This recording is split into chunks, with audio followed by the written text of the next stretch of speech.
Hi guys, आज हम बात करेंगे income, rent and expenses in Canada. तो this video is gonna be about यहाँ पे कितने खर्चे हैं, how you can survive, rent पे क्या क्या अवेलेबिलिटी है, बेसमेंट ले सकते हैं, घर ले सकते हैं, अपार्टमेंट ले सकते हैं, and what would be cheaper. तो आज हम बात करेंगे बेसिक एक्सपेंसेस इन कनाडा। आपका फर्स्ट बेसिक एक्सपेंस है रेंट। तो अगर रेंट की बात करें, अब डिपेंड करता है आपका रेंट, आप कहाँ रहना चाहते हो। अगर आप रहना चाहते हो वैंकूवर डाउनटाउन में, तो वैंकूवर डाउनटाउन के 1 bedroom apartment it cost you around $2,000 on average.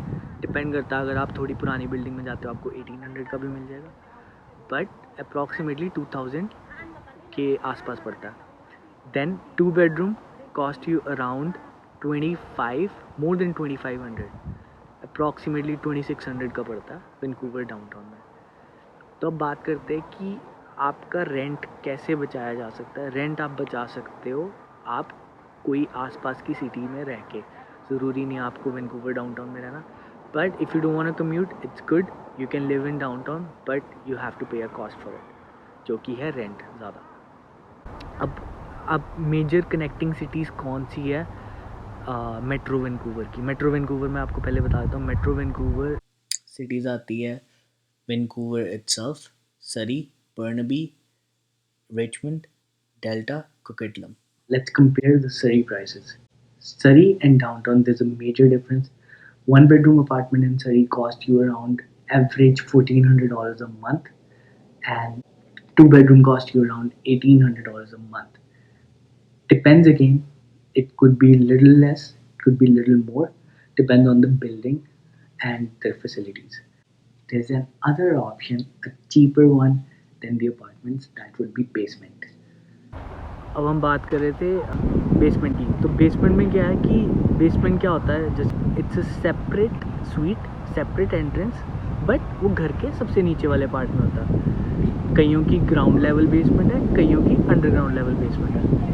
तो बेसमेंट स्वीट भी कोई ख़राब नहीं होता, इट्स वेरी ब्यूटीफुल। जितना नया घर है उतना अच्छा बना होगा। पूरा स्वीट होता है, उसमें kitchen, washroom and living room पूरा सेपरेट होता है। सब कुछ आपको किसी के साथ शेयर नहीं करना होता। उसकी साइड एंट्रेंस होती है घर से। उसका रेंट बहुत कम होता है अपार्टमेंट से।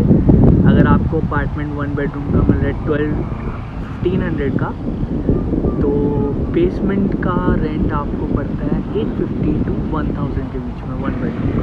डिपेंड, अगर पुराना है तो And it also includes utilities. Maybe you guys can ask for Wi-Fi too if they guys can give it to you. But कई लोग utilities नहीं देते हैं. Depends on the landlord. तो हाँ, बेसमेंट में अब आपका अगर 850 का भी मिलता है आपको पुराना कहीं पे, जो कि मतलब लिवेबल हो, ये ना हो कि बहुत ही गंदा हो रहने के लिए। वैसे यहाँ पे ठीक ही होते हैं सारे। तो even let's take average 1900 to 1000 के बीच में 1 बेडरूम मिलता है। तो उसमें क्या है, आपका यूटिलिटीज़ इंक्लूडेड है, जैसे इलेक्ट्रिसिटी का bill. Most of the owners give you internet as well, wifi भी दे देते हैं। तो आपका काफ़ी खर्चा कम हो जाता है। आपको वाटर का नहीं बिल भरना, हाइड्रो का बिल नहीं भरना। हाइड्रो यहाँ पे कहते हैं इलेक्ट्रिसिटी का बिल नहीं भरना। तो काफ़ी सस्ती पड़ती है बेसमेंट। 2 बेडरूम की बेसमेंट आपको मिल जाती है अप्रॉक्सीमेटली 1200 to 1500 के। Basement is another option. तो न्यू कमर्स के लिए आई would suggest, if you have lots of money you can go for luxury apartments, but if you wanna save some money, तो start with the basement, then you can upgrade to an apartment if you feel comfortable. कई बार आपको basement में जो एक दिक्कत आती है वो ये, जो कि है पार्किंग की। तो जब आप बेसमेंट ले रहे हो किसी से, make sure they have a parking available for you, नहीं तो आपको स्ट्रीट पार्किंग करनी पड़ेगी, जो कि डिपेंड करता है आपकी स्ट्रीट कितनी बिजी है। अगर उस रेजिडेंशियल की एरिया स्ट्रीट बहुत बिजी रहती है तो मे बी आपको बहुत दूर जाके पार्किंग लगानी पड़ेगी। Other than that, I don't think so there's any problem with basement. Basement में आपका सेपरेट स्वीट होता है, there's no interference, आपकी सेपरेट साइड एंट्रेंस होती है।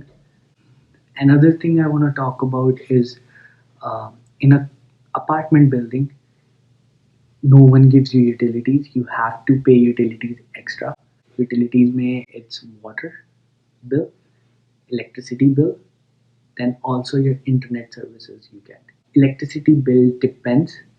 It can range between 40 to $50 a month in one bedroom apartment. जितना बड़ा होगा उसका बिल उतना ज़्यादा होगा. आप कितनी इलेक्ट्रिसिटी यूज़ करते हैं, आप क्या क्या चीज़ें यूज़ करते हैं. वाटर का बिल मोस्टली इंक्लूडेड होता है अपार्टमेंट बिल्डिंग पे, बट डिपेंड, कई अपार्टमेंट बिल्डिंग में शायद ना इंक्लूड हो. Third one is your internet bill. यहाँ पे दो मेजर इंटरनेट प्रोवाइडर्स है, that is Shaw and Telus. It would be approximately around $60 to $70 a month. Comparison करेंगे आपका ट्रांसपोर्टेशन का, क्या गाड़ी लेना चीप है या is it cheaper to get a transit pass. Get public transport that is very well connected. कोई issue नहीं है, कोई प्रॉब्लम नहीं है. यहाँ पे ट्रेन सर्विस बहुत अच्छी है, बस सर्विसेज बहुत अच्छी है, और it connects all the major cities starting from Surrey up to Vancouver downtown. तो आई डोंट थिंक सो कोई दिक्कत आती है इसमें. The only thing is it depends what you want. अब मेट्रो वैंकूवर के बस पास की बात करेंगे. Across Metro Vancouver, you have a three fare zones, one zone, two zone, three zone.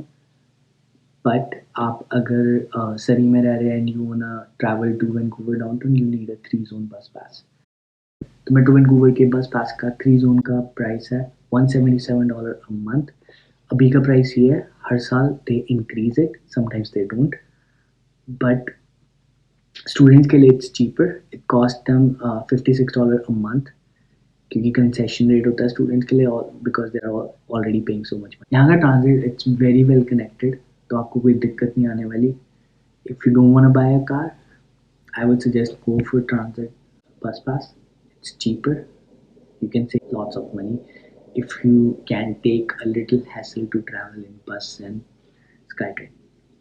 But अगर आपको गाड़ी चाहिए चाहिए है, तो गाड़ी के प्राइसेस we will discuss. गाड़ी के prices depends what kind of car do you want. अगर आप लेते हैं a brand new car, it can cost you around $23,000 to $25,000, a basic one, including taxes, a basic one like a Honda Civic or a Toyota Corolla. You can get a good deal on cars if you buy a new one.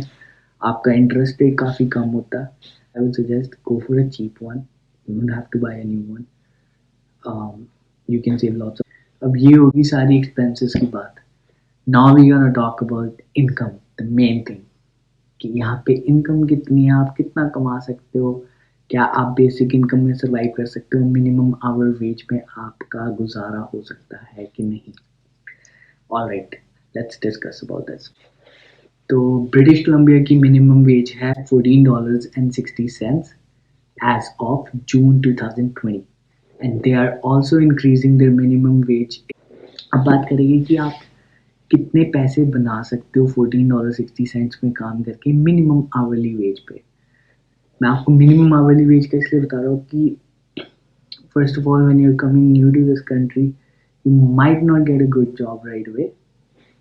तो लेके चलते हैं कि अगर आपको minimum hourly wage पे भी job मिलती है तो आपके कितने मंथ के बनते हैं. कैन यू सर्वाइव और not? Yes, you can survive. You can survive. It's gonna be little hard. You have to sacrifice few things, but yes, you can survive.